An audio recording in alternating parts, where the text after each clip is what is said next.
2020 UN Adaptation Gap Report and the Emissions Gap Report have called for a green pandemic recovery, which implies a reprioritization of investments to target trajectories that lower emissions while simultaneously unlocking socioeconomic priorities. This approach will unlock income opportunities to drive post-COVID-19 recovery and cut emissions by up to 25% in just 9 years from today. The UNEP Adaptation Gap Report assures us that a 1.8 trillion investment in adaptation measures globally would bring a return of 7.1 trillion in avoided costs and other benefits. In Africa and other developing regions, an investment of $800 million on adaptation and nature-based solutions would result in benefit of $3 billion to 16 billion annually. From talk to action is what we must be able to do, because the cruise of this discussion today is one that we should be able to know that adaptation must be one that can be realized at the community levels, must be one that can ensure socio-economic opportunities created for people.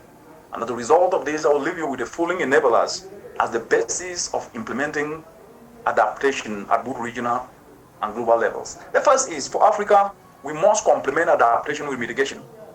Article 7.1 of the Paris Climate Change Agreement is a stark reminder that to be adequate, the level of adaptation efforts must be at par with the damage being caused by emissions. The IPCC Assessment Report and the 2021 UNEP Emissions Gap Report underscore the narrowing window of opportunity.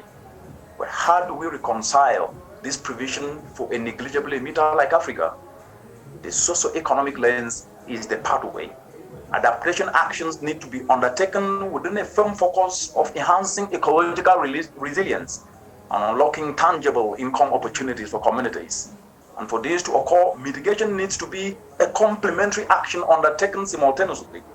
For example, in agriculture, a highly vulnerable sector yet that employs over 60% of the continent's population, up to 48 billion worth of food is lost each and every year as post-harvest losses, meaning the ecosystem goods and services expended in producing this food are wasted, further depleting and minimizing the ability of these ecosystems to buffer against the changing climate effects, alongside the loss of income opportunities as yields decline. However, decentralizing affordable clean energy solutions, power preservation, and reverse these post-harvest losses will enhance food security, will enhance incomes, will enhance more money in more pockets. It will minimize the need to open up more lands and preserve natural ecosystems, ensure the ability to adapt to climate change remains intact. For example, at the height of COVID-19, control measures that necessitated the closure of open markets, informal sector food markets, they mean a significant loss because many people could not be able to add value. However, the decentralization of a simple climate action solution of solar dryers among informal sector helped them dehydrate their unsold stock and converted them to dry products sold in the market. The result we saw were up to 30 times increase in revenues and a reduction of losses. It therefore means that complementing adaptation and mitigation in the way that actually drives socio-economic opportunities is important. The second is we must turn NDCs into investment plans. Africa and other developing regions need more than 70 billion to adapt to the changing climate. As glaring as this gap is, Africa already invests in adaptation at a rate of 2% of her GDP. But the big question is how the region can maximize these investments for impact among the most vulnerable.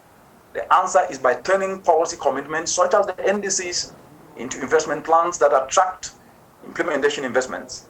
It is a big irony sometimes why over 90% of African countries have ratified their NDCs and estimated 70% have not translated these NDCs into concrete plans that are attractive for implementation investment.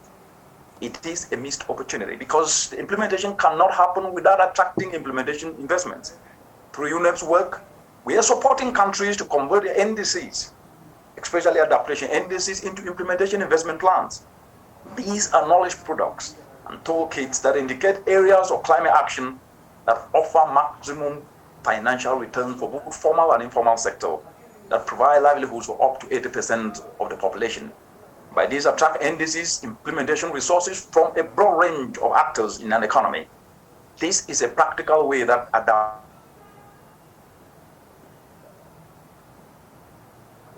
That takes me to the third point. We cannot ignore Africa's power as her youth. Leveraging the youth and the informal sector for implementation is key.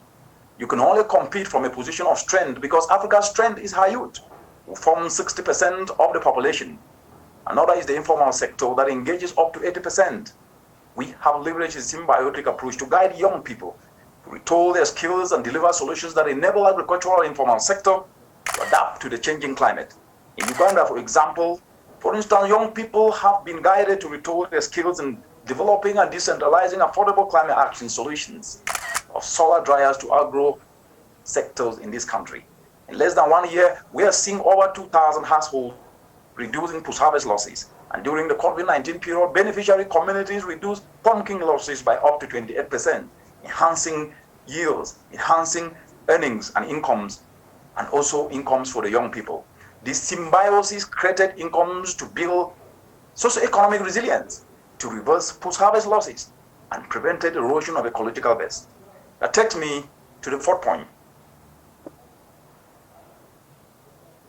An effective conduit for upscaling adaptation. For example, in the Buganda Kingdom of Uganda, ecosystem-based adaptation and clean energy solutions have been taken up within the local governance structures. Its applicability has reached many in the community, resulting in enhancing the productivity of the cassava value chain. Data that is coming out of these adaptation actions have helped to inform policy on job creation from cassava value chains and engagement of communal cooperatives, through which members invest more in these adaptation solutions. And that takes me to the last point, which is data for policy. Africa does not lack in pro-adaptation policies. The more significant gap is in a lack of implementation of policy provisions already in place. The reason is that these policies lack the much needed empirical data from the ground to inform more targeted incentives that capitalize on areas that are proven workable. African countries need to prioritize feedback mechanism to uptake data on adaptation approaches that have proven workable with ground implementers, especially in the informal sector, to further recalibrate policies to incentivize these already established workable areas. Data on the efficacy of EBA approaches on increasing yields and solar dryers in preventing aflatoxin were used from the work that UNEMA has been doing across the country to recalibrate national food standard codes in Uganda and Nigeria as affordable means for achieving compliance. The tenets I have shared cannot be actualized without the most important aspect called soft aspects. Regardless of what we do, I'm talking about inspiration and selflessness. These are the building blocks of purposeful passion, and this calls for a proper mindset that is irreplaceable in motivating us all to action. We owe ourselves the task of inspiring active and rational hope in order to drive transformational adaptation in Africa that lifts millions from the bottom of the pyramid. I thank you. Thank you so much, Dr. Munang, for starting us off with such an impassioned and well thought out way of thinking about how to approach these issues. I hope that we can match that passion in our thinking about adaptation in Africa.